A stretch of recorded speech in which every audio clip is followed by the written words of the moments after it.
నమస్తే, welcome to Netidhatri. నేను మీ పవన్. ఏదైనా జరిగితేనే హడావిడి చేసే అధికారులను అడ్డం పెట్టుకొని తప్పించుకుంటున్న పొలిటీషియన్స్, వీళ్ళిద్దరి మధ్య నలిగిపోతున్నది సామాన్యుడి జీవితం. హైదరాబాద్ విషయాన్ని వచ్చేసరికి అనుమతులు లేకుండా కొన్ని వేల బిల్డింగ్లు ఇష్టానుసారంగా కట్టుకున్నారు. మున్సిపల్ అధికారులు యథేచ్ఛగా స్వేచ్ఛగా వదిలేశారు. వాళ్ళు వదిలేయలేదు, పొలిటీషియన్ భయంతో ఇష్టానుసారంగా అనుమతులు ఇవ్వకుండా ఇష్టానుసారంగా బిల్డింగ్ నిర్మించుకుంటారు. రీసెంట్గా మనం మాదాపూర్ గచ్చిబౌలి సర్కిల్లోని అంజయ్ నగర్లో 7 అంతస్తుల భవనం కుప్పకూలిపోయింది. ఒకసారి మీ అందరికీ తెలిసే ఉంటుంది, ఒకసారి మీకు వీడియో కూడా చూపిస్తాను. అయితే అంత పెద్ద బిల్డింగ్ కూలిపోతే కనీసం పట్టించుకునే నాదుడు లేదంటే 2 రోజులు హడావిడి చేశారు అధికారులు, నాయకులు. 7 అంతస్తుల బిల్డింగ్, ఆ స్థలం ఎంత? 50 గజాల స్థలం. ఆ స్థలంలో మ్యాక్సిమం పర్మిషన్ ఇచ్చేది G+1 అంతే.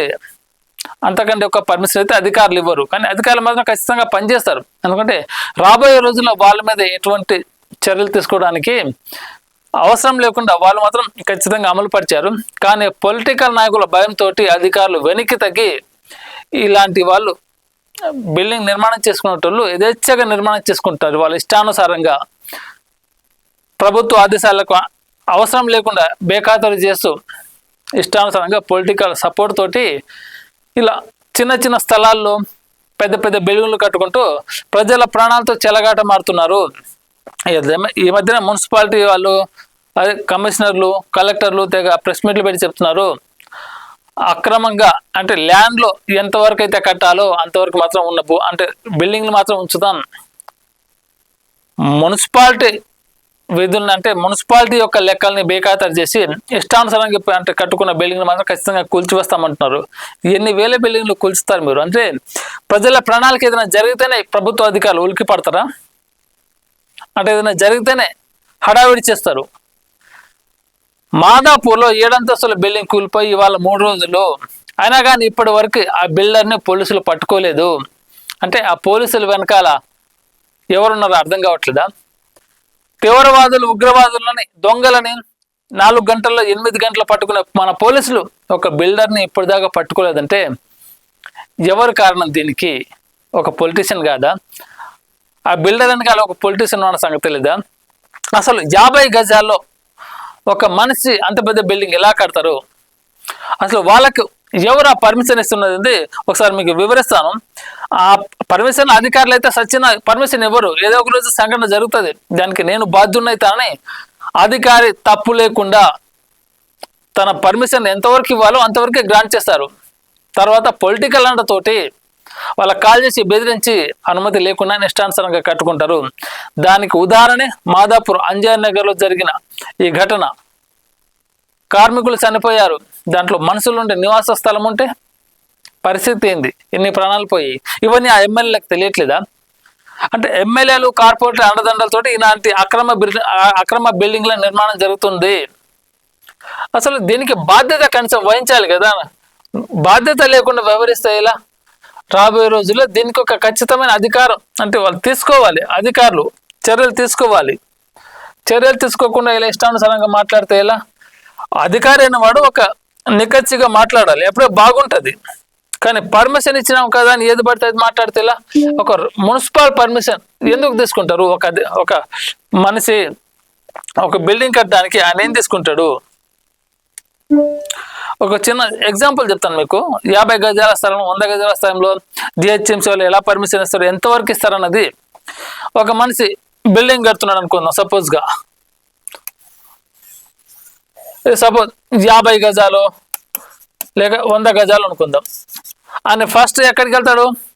TPO, టౌన్ ప్లానింగ్ అధికారి దగ్గరికి వెళ్తాడు. సార్, నాకు ఒక స్థలం ఉంది, అక్కడ బిల్డింగ్ అంటే ఇల్లు కట్టాలనుకుంటున్నానంటే ఆయన ఎంతవరకు పర్మిషన్ ఇస్తారు? ఆ స్థలం ఎంతైతే ఉందో ఆ స్థలానికి తగ్గట్టుగా పర్మిషన్, అనుమతులు ఇస్తారు. తప్పేం లేదు. సపోజ్ 50 నుంచి 100 గజాలు అనుకుందాం, అక్కడ G+1కి మాత్రమే పర్మిషన్ ఉంటుంది.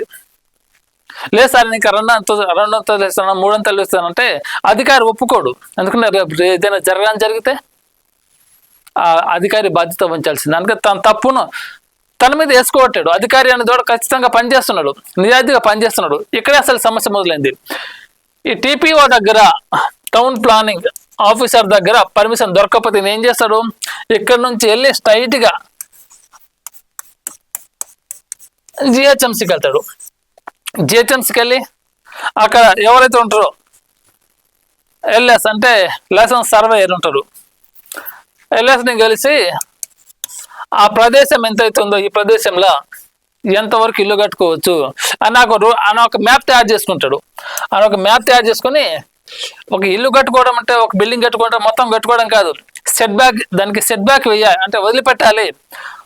బ్యాక్ ఎంత వదిలిపెట్టాలి, లెఫ్ట్ ఎంత వదిలిపెట్టాలి, రైట్ ఎంత వదిలిపెట్టాలి, అలాగే ఫ్రంట్ ఎంత వదిలిపెట్టాలి. ఈ మధ్యలో కనబడుతుంది కదా, ఈ మధ్యలోనే బిల్డింగ్ కన్స్ట్రక్షన్ చేసుకోవాలి. కానీ హైదరాబాద్ లాంటి కమర్షియల్ ఏరియాలో ఈ సెట్ బ్యాక్స్ ఏమి లేకుండా ప్రభుత్వ అధికారులు వాటిని ధిక్కరించిస్తూ ఇష్టానుసారంగా సెట్ బ్యాక్ అనేది లేకుండా నిర్మాణం చేస్తున్నారు. అయితే ఈ బిల్డింగ్ కట్టుకునే దానికి జిహెచ్ఎంసీ వాళ్ళకు మధ్య కొంత అనుసంధానం జరుగుతుంది, మాటలు జరుగుతాయి. బిల్డింగ్ కట్టుకుంటాం అంటే అధికారులు అనేవాడు వాళ్ళు చట్టబద్ధంగా ఎంతవరకు పర్మిషన్ ఇవ్వాలో అంతవరకే ఇస్తాడు. ఇక్కడ అసలు సమస్య ఇక్కడ మొదలవుతుంది. నామ్స్ ప్రకారము మొత్తం సర్వే చెక్ చేసిన తర్వాత నామ్స్ ప్రకారము G+1 ఇవ్వాలా లేకపోతే G+2 ఇవ్వాలన్నది ఆ స్థలాన్ని బట్టి ఆ లైసెన్స్ సర్వేయర్ వాళ్ళు నిర్ణయిస్తారు. ఇదంతా ఇక్కడ అధికారులు తప్పు లేకుండా జరుగుతుంది. ఇది ఇక్కడ అధికారులు ఎటువంటి తప్పు చేయట్లేరు, అధికారులు కరెక్ట్ చేస్తున్నారు. ఇక్కడ అసలు సమస్య ఇప్పుడు అధికారం ఉన్న వాళ్ళు పొలిటీషియన్స్ అంటే ఇక్కడ పొలిటీషియన్స్ ఆ ఏరియా కార్పొరేటర్నో ఆ ఏరియా ఎమ్మెల్యేనో ఫోన్ చేస్తాడు, ఏనా అన్నా నాకు ఇంత స్థలం ఉంది, నేను నీకు ఓటేసి గెలిపించాను, మరి నువ్వు నాకేం చేస్తున్నావు, ఆ 100 గజాల స్థలం నేను బిల్డింగ్ కట్టుకుంటా అంటే టౌన్ ప్లానింగ్ అధికారులు పర్మిషన్ ఇవ్వట్లేరు, జిహెచ్ఎంసీ వాళ్ళు పర్మిషన్ ఇవ్వట్లేరు. ఇప్పుడు నా పరిస్థితి ఉంది, నా పక్కనున్న బిల్డింగ్ వాళ్ళు కూడా పెద్ద పెద్ద బిల్డింగ్లు కట్టుకున్నారు కదా, ఇప్పుడు నాకే పర్మిషన్ ఎందుకు అడ్డం వస్తున్నాయని వాదిస్తారు కార్పొరేటర్ తోటి. నేనున్నా కదా బాయ్ నీకెందుకు, నేను మాట్లాడతానని కాలగలుగుతారు జిహెచ్ఎంసీ వాళ్ళతోటి, టీపీఓ టౌన్ ప్లానింగ్ అధికారితోటి. లేదు సార్ వాళ్ళు ఏం చెప్తారు, లేదు సార్ ప్రభుత్వానికి వ్యతిరేకంగా మేమైతే అనుమతులు ఇవ్వమంటారు ఒకటే మాట. అప్పుడు పొలిటీషియన్స్ కదా, పొలిటీషియన్స్ కాల్తో మాట్లాడతారు ఏమని, పక్కనున్న బిల్డింగ్లు కట్టారు వాళ్ళకి ఎట్ట పర్మిషన్ ఇచ్చారు మీరు అంటే, ఆ బిల్డింగ్లు కట్టినప్పుడు మీకు తెలియదా, మీకు అంటే అనుమతి లేకుండా అంత పెద్ద బిల్డింగ్ కట్టారు కదా, వాటికి లేని అనుమతి ఇప్పుడు ఈ బిల్డింగ్ కట్టడానికి ఎందుకు అనుమతి అని పొలిటీషియన్ అధికారులను భయపడతారు పాపం. లేదు సార్ వీళ్ళు కరకండగా చెప్పేస్తారు, లేదు సార్ మేమైతే పర్మిషన్ ఇయ్యం, మీరు కట్టుకోవాలంటే కట్టుకోండి కానీ మేమైతే పర్మిషన్ ఇవ్వమని అధికారులు కరెక్ట్గా ఉన్నారు. కానీ ఎక్కడ పొలిటీషియన్ అయితే ఎంటర్ అయ్యాడో అక్కడ బిల్డింగ్ అనేది 50 గజాల స్థలంలో ఇష్టానుసారంగా 4 అంతలు కట్టుకుంటాడు, 5 కట్టుకుంటాడు, 6 కట్టుకుంటాడు, 7 ఇష్టానుసారంగా పెంచుకుంటూ పోతాడు. ఇలా కట్టుకోవడం వల్ల పొలిటికల్కు ప్రజలకు మధ్య కొంత వ్యత్యాసం ఉంటుంది.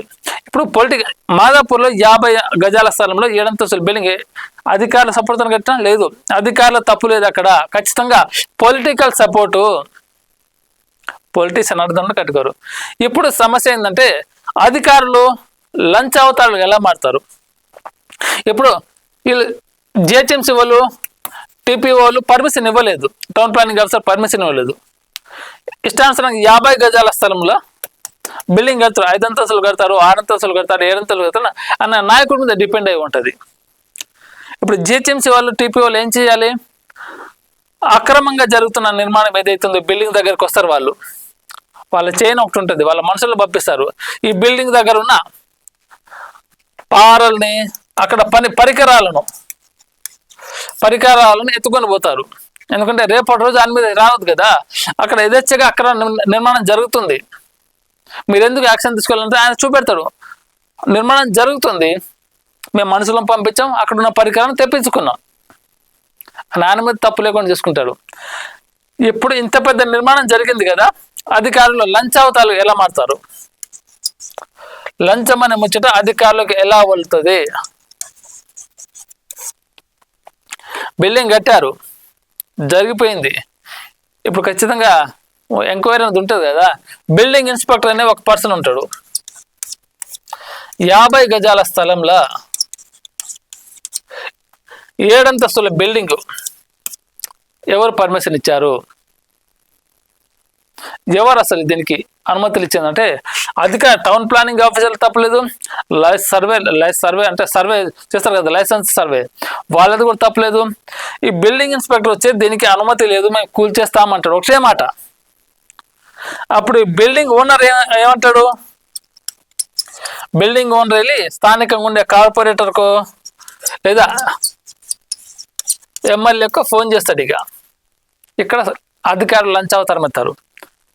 ఎందుకంటే సపోజ్ వీళ్ళకు బిల్డింగ్ పర్మిషన్ ఇవ్వలేదనుకో, ఎవరి అధికారు తప్పు, ఖచ్చితంగా ఎవరు అధికారులు ఎమ్మెల్యేలు కార్పొరేట్లు ఫోన్ చేసి పక్కన బిల్డింగు అంతస్తులను అంత పెద్ద బిల్డింగ్ కట్టుకున్నారు, వాటికి లేని అనుమతి ఈ బిల్డింగ్ ఎందుకు అని భయపెట్టే ప్రయత్నాలు చేస్తారు. పాపం బిల్డింగ్ ఇన్స్పెక్టర్ని కావచ్చు, సర్వేని కావచ్చు, టౌన్ ప్లానింగ్ ఆఫీసర్ని కావచ్చు భయపెడతారు. ఎందుకంటే వాళ్ళ కింద పని చేయాలి కదా వీళ్ళు, లేకపోతే వాళ్ళకు ట్రాన్స్ఫర్లు లేకపోతే అటాచ్మెంట్ ఉంటుంది వాళ్ళకు. ఇంకో స్టోరీ కూడా చెప్తాను. నేడు దాత్రి రాసిన ఒక స్టోరీ మీద కొంతమంది ఆఫీసర్లను అటాచ్ చేసేసారు, ఈ తర్వాత చెప్తాను.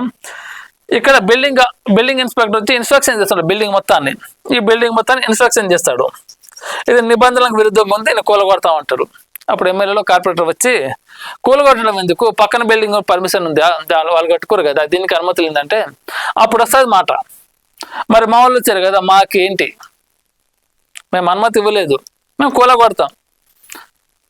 కూలగొట్టినప్పుడు మీరు అడ్డం వస్తే మేమైతే యాక్షన్ తీసుకున్నామంటే అప్పుడు మాట వస్తుంది, ఏం కావాలి ఎంత కావాలన్నది. అధికారులు చెప్తున్న మాట, హైదరాబాద్లో దగ్గర 20 నుంచి 80 వేల పైచలకు బిల్డింగ్లు ఉన్నాయి. ఇలాగా మీకు ఒక ఫోటో చూపెడతాను ఇక్కడ కొద్దిసేపు ఆగి. అయితే ఇక్కడ ఒక బిల్డింగ్ వచ్చేసి 5 నుంచి 10 లక్షల మధ్య తీసుకుంటుంట అధికారులు. అలాంటి అధికారులు లంచగొండికి మారడానికి ప్రధాన కారణం ఎవరు? పొలిటీషియన్స్. వాళ్ళ నిబంధనలకు విరుద్ధంగా ఎక్కడ కూడా వాళ్ళు అనుమతి ఇవ్వలేదు. అంటే జిహెచ్ఎంసీ పరిధిలో అంటే నామ్స్ ప్రకారం ఆ స్థలంలో ఎంత ఇవ్వాలో, ఎంత జాగా అంటే సెట్ బ్యాక్ ఎంత కేటాయించాలో అంత కేటాయించేసి బిల్డింగ్కి ఎంతవరకు ఇవ్వాలో సర్వే చేసి ఇస్తారు. వాళ్ళు ప్లాన్ రెడీ చేసి ఇస్తారు. కానీ పొలిటికల్ అండతోటి బిల్డర్ అనేవాడు సెట్ బ్యాక్ కూడా ఏర్పాటు చేయకుండా మొత్తం ఉన్న ప్లేస్లో మొత్తం బిల్డింగ్ లేపేస్తాడు. ఇది ఒక అధికారి లంచగొండిగా ఎలా మారాలి, ఇది ఒక స్టోరీ. అయితే ఇంకోటి విషయం ఏంటంటే, మా నేటి తరచు రీసెంట్గా ఒక మంచి కంటెంట్ రాసింది. ఏంటంటే ఇది చిత్రపురి కాలంలో రో హౌజులు అక్రమంగా నిర్మాణం జరుగుతున్నాయి, ఇష్టానుసారంగా నిబంధనలకు విరుద్ధంగా రో హౌజులు ఏర్పాటు చేస్తున్నారు, మరి వాటి మీద యాక్షన్ తీసుకోవాలని నేటి చాలాసార్లు ప్రచురించింది, రాసింది కూడా. అయితే ఇక్కడ ఏం జరిగిందంటే, మీకు అసలు విషయం